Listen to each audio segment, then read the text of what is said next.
పలుకుటకు నీ హృదయమును కరపడనీయక నీ నోటిని కాచుకొమ్ము. దేవుడు ఆకాశమందున్నాడు, నీవు భూమి మీద ఉన్నావు, కావున నీ మాటలు కొద్దిగా ఉండవలెను.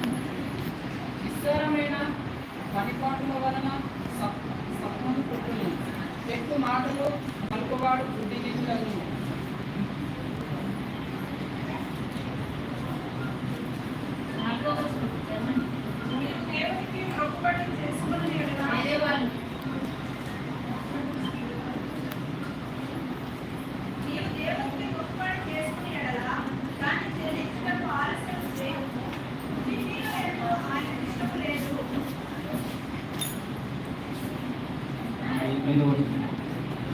చదువుతారని చదవాలా?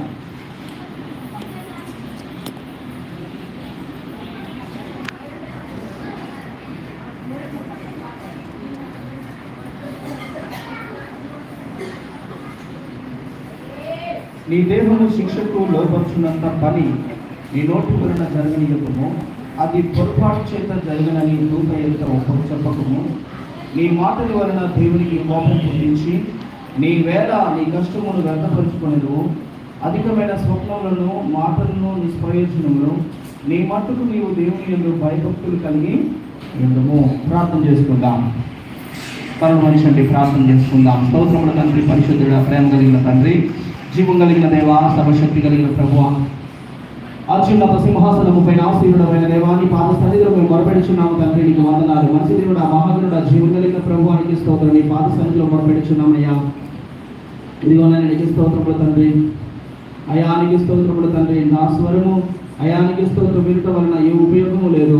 దేవానికి స్తోత్రములు తండ్రి. అయానికి స్తోత్రం. నీ స్వరమును వినిపించండి, నీ మాటలు వినిపించండి, నీ వర్తమానం తెలియచేయండి.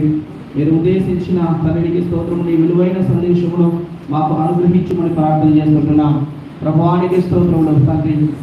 అయానికి వందనాలు. నీ నామానికి స్తుతి, మహిమ, ఘనత, ప్రభావములు చెల్లిస్తున్నాము. ఇదిగో నీ వాక్యము ద్వారా మాతో మాట్లాడండి. మా హృదయాలను అయానికి నీ వాక్యంతో నింపుకున్నట్లుగా సహాయం చేయండి. అయానికి ఆశ్రిత మనుషులు అయానికి స్తోత్రములు అయా గ్రహింపలేని హృదయాన్ని మా నుంచి తొలగించి, మూర్ఖత్వమును, శాపమును తొలగించి నీ వాక్యమును పట్టుకున్నట్టుకు దేవాని కృపను అనుగ్రహించమని ప్రార్థన చేస్తుంటున్నాం. నీ వాక్యం ద్వారా మాట్లాడుతూ ఉండగా మా హృదయాన్ని తెరవండి.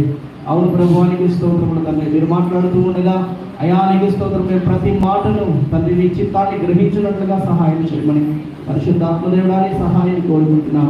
మాకు బోధకులపై మాతో మాట్లాడమని యేసు ప్రభు నామంలో ప్రార్థన చేసి సమస్తముని చేతులకు అప్పగించుకుంటూ వేడుకొంచున్నాము తండ్రి.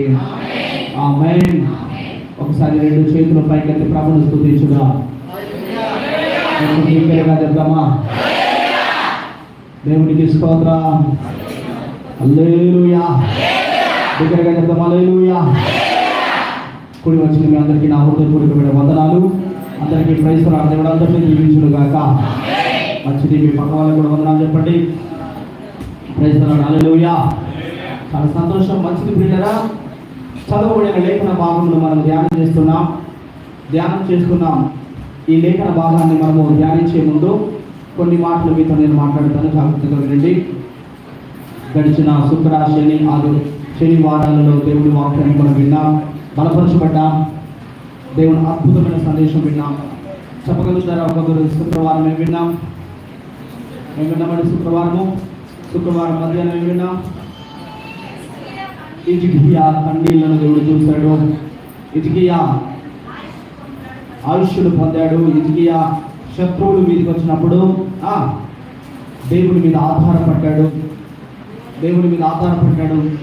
ఎక్కువగా ఆయన మరణకరమైన రోగం వచ్చినప్పుడు కూడా దేవుని మీద ఆధారపడ్డాడు. తర్వాత విజయాన్ని చూశాడని విన్నాం. రాత్రి కాలంలో 119వ కీర్తన ధ్యానం చేశాం కదా. ఏంటిది? ఏం విన్నాము?